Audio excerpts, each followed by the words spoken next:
झापाको शिवशताब्दी 11 झिल्जीले उत्तरतर्फ रहेको गणेशमान सिंह अध्ययन प्रतिष्ठानको खेल मैदानमा सुरु हुन लागेको मेयर कप 2081 को तयारी अन्तिम चरणमा पुगेको छ।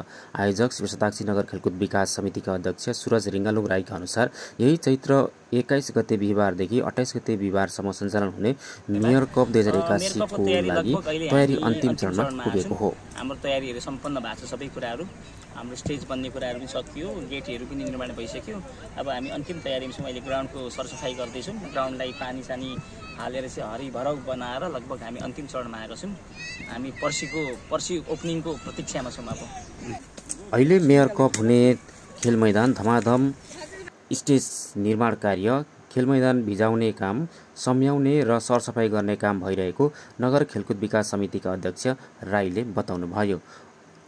यस मेयर कपमा शिवशताब्दी नगरका मात्र खेलाडीहरूले सहभागी हुने, नगर कपमा चाहिँ नगरभित्रकै मात्रै खेलाडीहरू खेल्नुपर्ने हुन्छ हैन। तर यसमा बाहिरबाट नै आएर त्यो हुने त्यो विगतमा देखिएको छ अन्य पालिकातिर। यहाँ के कस्तो छ, यसको लागि कसरी निगरानी गरिएको छ? त्यसको लागि त हाम्रो नियमावली नै हामीले पठाइसकेका छौँ सम्पूर्ण वार्डहरूमा।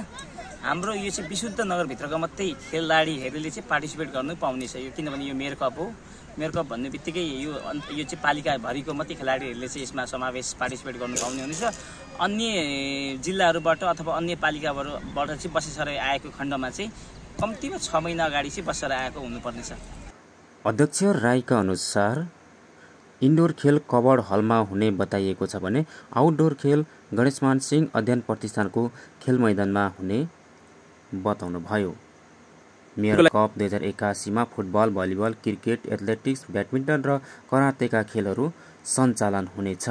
यी सबै खेल यही खेल मैदानमा हुने अध्यक्ष रिङ्गालुङ राईले बताउनुभयो। गणेशमान सिंह अध्ययन प्रतिष्ठानको खेल मैदानमा हुने हो कि अन्य केही खेल अन्यतिर पनि हुन्छ? होइन, अहिले चाहिँ यसपालि चाहिँ हामीले सम्पूर्ण खेलहरू चाहिँ सबै यही गणेशमान सिंह अध्ययन प्रतिष्ठानको खेल मैदानमा नै राखेका छौँ। किनभने हाम्रो अन्य चाहिँ रङ्गशालाहरू निर्माणाधीन अवस्थामा रहेको हुनाले र विभिन्न हामीले चाहिँ ठाउँमा चाहिँ खेलाउँदा अलिकति आर्थिक रूपमा पनि अलिकति बोझ हुने हुनाले र सम्पूर्ण खेलहरूलाई एकै ठाउँमा पार्दा अलिकति रोचक पनि हुने, अलिकति दर्शकको पनि अलिकति भिडभाड हुने अनि सम्पूर्ण खेलाडीहरूलाई पनि एकै ठाउँमा आउँदा अलिकति सहज हुने हुँदा हामीले यसपालि चाहिँ सम्पूर्ण खेलहरू यही स्थानमा हामीले तय गरेका छौँ। यसको लागि आम दर्शकहरूको लागि के भन्न चाहनुहुन्छ? सम्पूर्ण दर्शक नगरवासी दर्शकहरूलाई चाहिँ म हार्दिकताका साथ म निमन्त्रणा गर्न चाहन्छु। 21 गतेबाट हुने यो हाम्रो मेयर कपमा चाहिँ 28 गतेसम्म चाहिँ हुनेछ, सञ्चालन हुनेछ।